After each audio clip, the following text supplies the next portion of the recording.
Welcome to Business Writing. I'm Justin Rempel. In this video, we're going to be taking a look at different types of business writing and how to do them well. So when I'm talking about business writing, what do I mean?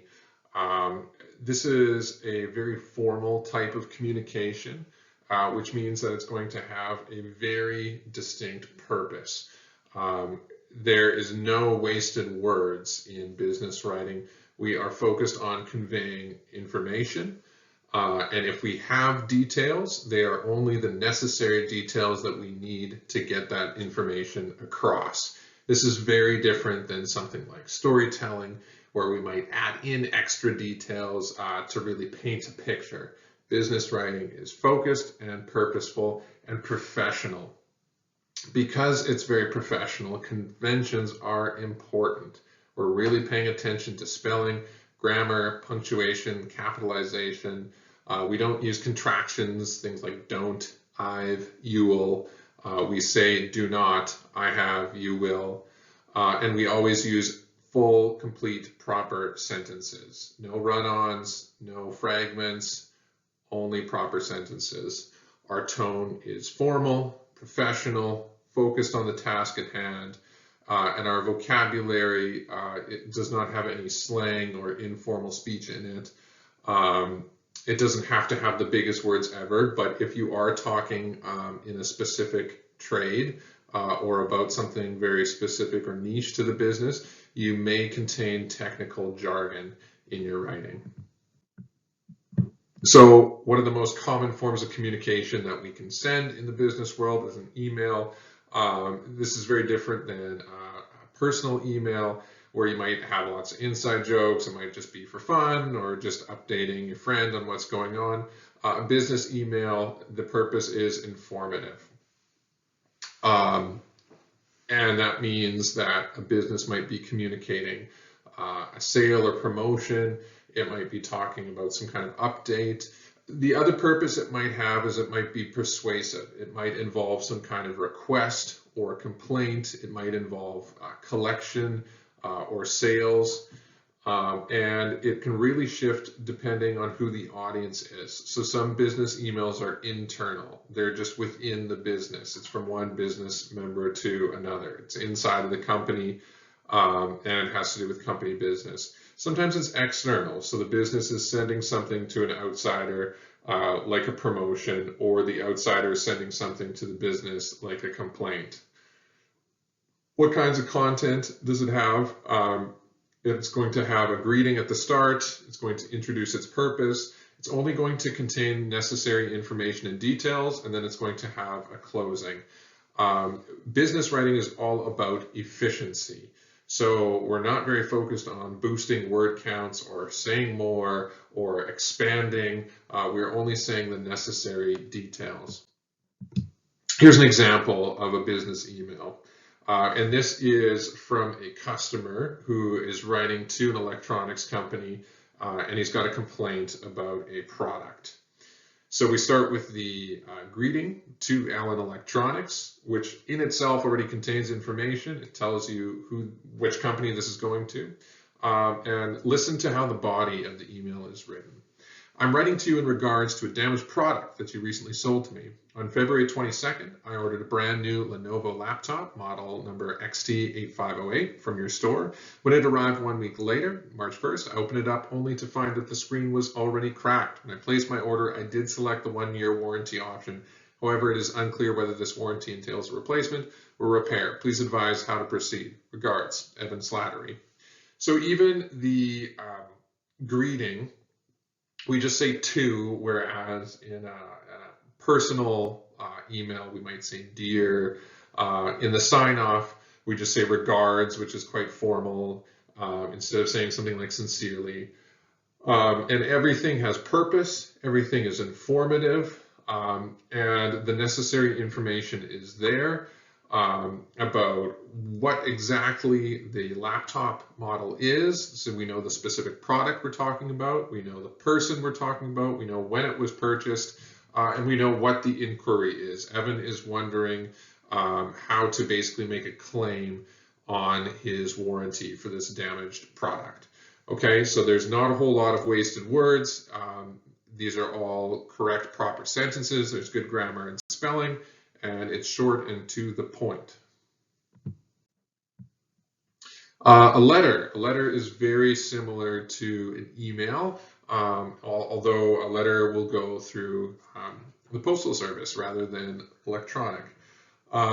Sometimes we type up letters and we still send them via email. It's a very dictated form, by which I mean that there's certain parts and you have to have those parts. But the reasons for writing a letter are the same as those already covered in the email. They're to inform or persuade.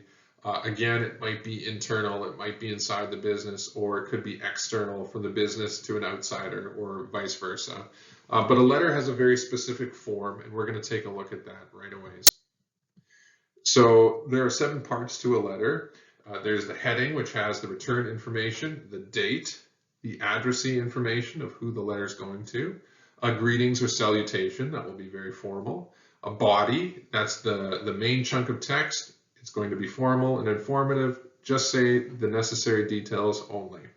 Then there'll be a closing, some kind of sign off, and a postscript. A formal letter or business letter is not going to contain a postscript. A postscript is an extra add-on in case you forgot something and you added it in later. A formal letter is going to have all the necessary details in the body, so there should not be a need for an afterthought or any kind of add-on at the end. Let's take a look at an example. So here we've got an example from the Allen Electronics Company, which all of this information is made up, right, including the addresses and the names and dates and products. They're writing a letter to a potential or a past customer, and they're writing about a current promotion they have going on. So they start with their address, then they include the date that they're writing, so that the recipient knows when the letter is sent. Then they have the recipient's address, and then they have a very formal greeting to Mrs. De La Cruz. So they don't even have the first name here. Just the title Mrs. and the surname.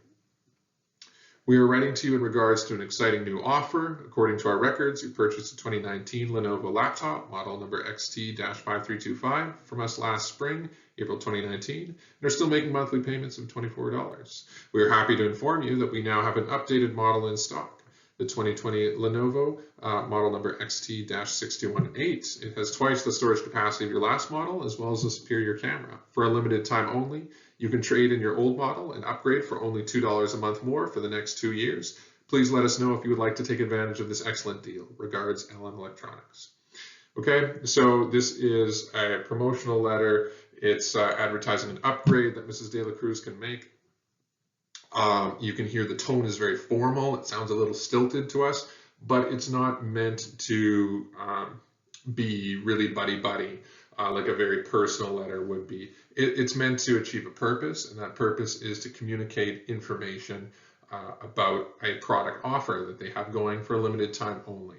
So that's where that really formal tone comes from. Complete proper sentences, a good solid vocabulary, and a high focus on the necessary details, dates, product numbers, prices. A memo is a little bit of a different type of form. It's, in terms of its audience, almost always internal, inside of the business, and it's very brief. It's meant to provide some new basic information about something like a meeting time, some product info, change of position for someone, hiring, firing, change of products, those kinds of things. As with most business writing, it's only going to contain the basic information. Here's a sample memo.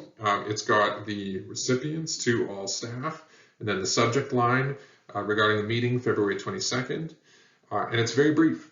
This is a reminder of the upcoming staff meeting on Wednesday, February 22nd at 4:30 p.m. Note that the time is half an hour later than usual. Please remember to bring your completed quarterly reports. Be prepared to spend 5 minutes highlighting the important points from these reports for the rest of the staff. So here we don't even have greetings and sign-offs and things like that. We're not really concerned with making people feel good. We're just conveying information. So we're not trying to butter this up at all or make it sound nicer than it is. We're just telling what's happening. There's a meeting. You need to take notice of the time because it's slightly different. And here's what you're expected to bring and do for that meeting. That's it. No extras. It's very efficient and very focused.